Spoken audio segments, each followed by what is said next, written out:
Now, Joel's just going to share about, because the Supernatural Conference was just going out and loving people with the love of Jesus. So can you tell us about the encounter you had with this lady in a rose? Yeah. Okay, Joel? Okay, yeah. I was leaving the church right at the start of it, and I seen some of the women in our church were repotting all the flowers, and there was roses everywhere and bouquets everywhere, and I just really felt like God was saying, grab one of those flowers, one of those roses, and take it. You're going to give it to a woman. And anyway, so I didn't do that, but I went back to the church later on, and I was heading to the church and to pick up one of my mates, and I drove straight past the church for some reason, and I missed the turn off, and I come there 5 days a week, so I don't know why, but I drove past and my eye just got fixated on this lovely looking woman riding on a mobility scooter with crutches sticking out the side, and she just looked so joyful. And I spun around, and I really felt God was saying to go and talk to her, but instead I remembered that rose that God was saying, that I felt him saying, bring that rose. So I went back to the church, and I knew she was heading along the road towards our church, and I was like, I'll intercept her outside the church.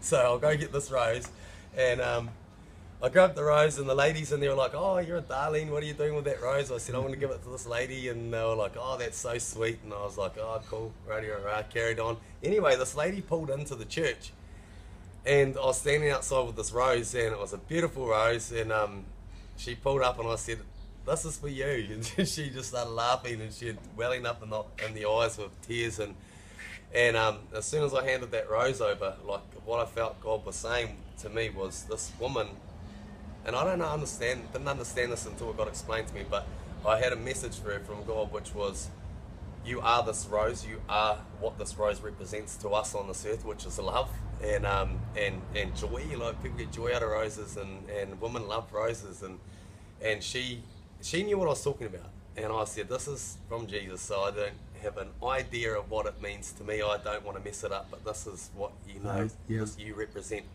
This is what he looks. This is what he sees as you, as a rose. And she just started bawling her eyes out. These two women walk out of the church who had given me the rose, and they said to me that you could not have picked a woman on this earth that is more deserving of that rose. Yes.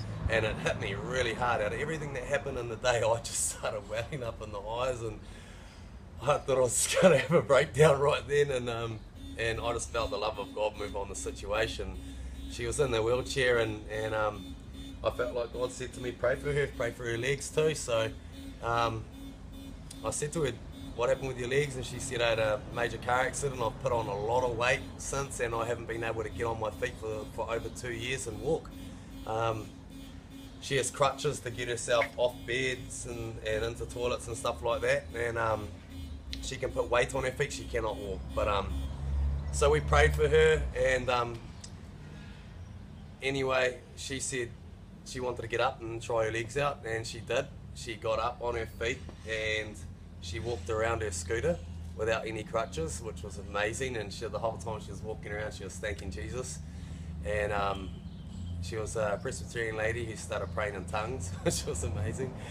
And not only that, but the ladies from the Presbyterian church came out and they started praying with us, and awesome. It just moved amongst that. We're two different churches that belong under the same roof, but it was just a real unity vibe as well. Now when I see those ladies in the church, there's a definite new feeling real between bond, us, and eh? there's a bond and high One fives family, and hugs, one church. family, one body.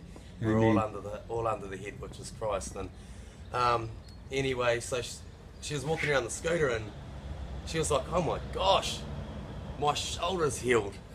Because we didn't even pray for her shoulder. We just prayed that God would take over her body and heal her body. And she was like, oh, my sweet Jesus, my shoulder's healed. Wow, she couldn't believe it. She's bawling her eyes out, and she's walking, and yeah, it was amazing. But all from the love of God, which is one rose, one bit of obedience, and God just gets to move into that situation, because you hear, you activate, and you do, and it's the step of faith that is stepping out to do the chore, if you want to call it a chore, or the job, or the assignment that he's given you. Amen. But stepping out into that one area, he's able to come and flood that situation. And quite often you don't know what you're going to do when you give that rose, or when you hand that bit of money, or you do Buy some do a job. groceries. Yeah, buy some groceries or whatever it is. It's love. It's just you actually, by doing that out of your heart, you're actually activating God and activating what His character is, which is love. So I just believe in loving on people and giving. I'm a giver, and I get embarrassed when people give to me, but you know what? I know that's their way of bringing God into my life as well, and so I'm all for it. So praise Jesus. Oh, thanks, Joel. Awesome. Awesome. God bless you. Cheers. Thank you, Uncle.